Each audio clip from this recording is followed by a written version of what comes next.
I think it really changed quickly in in last summer, because after the summer a huge amount of capital was available, but now I see a more gradually shift.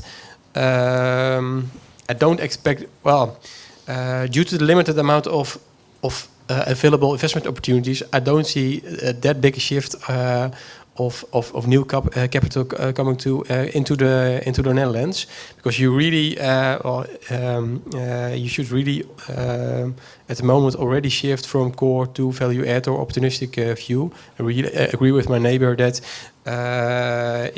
you should develop projects yourselves, build up your own development department. In fact, we did on the residential side some years ago, investing in transformation, vacant office building into apartments. So that's really important to have your pipeline growing next years. Yeah.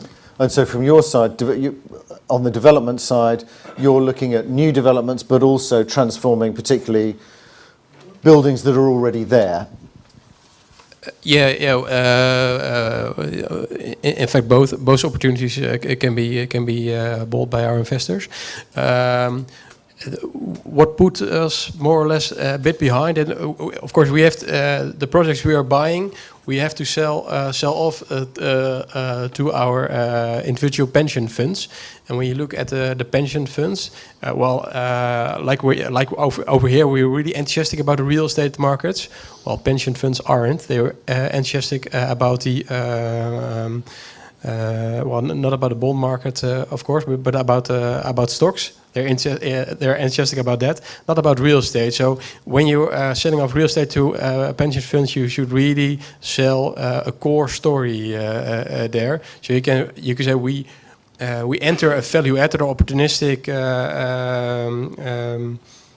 development, but at the end of the day, it should be a core investment.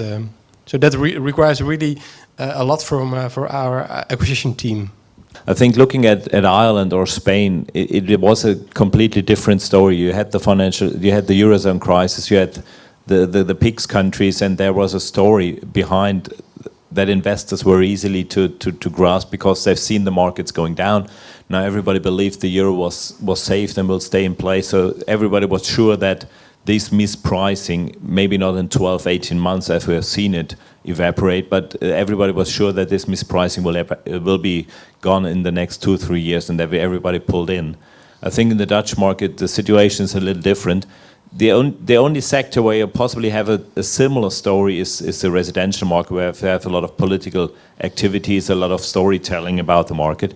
But looking at the office or retail sector, the sector is running along, and there's no main big story behind it, except that the Dutch economy is improving. We've hit bottom on the pricing side, but it's not this eye-catching story as we have in the Dutch or in the Irish and Spanish market or the Dutch resi sector. So I think that's why sentiment will take much longer to turn around in the office and retail than it has in the PIGS countries and in the Dutch resi market.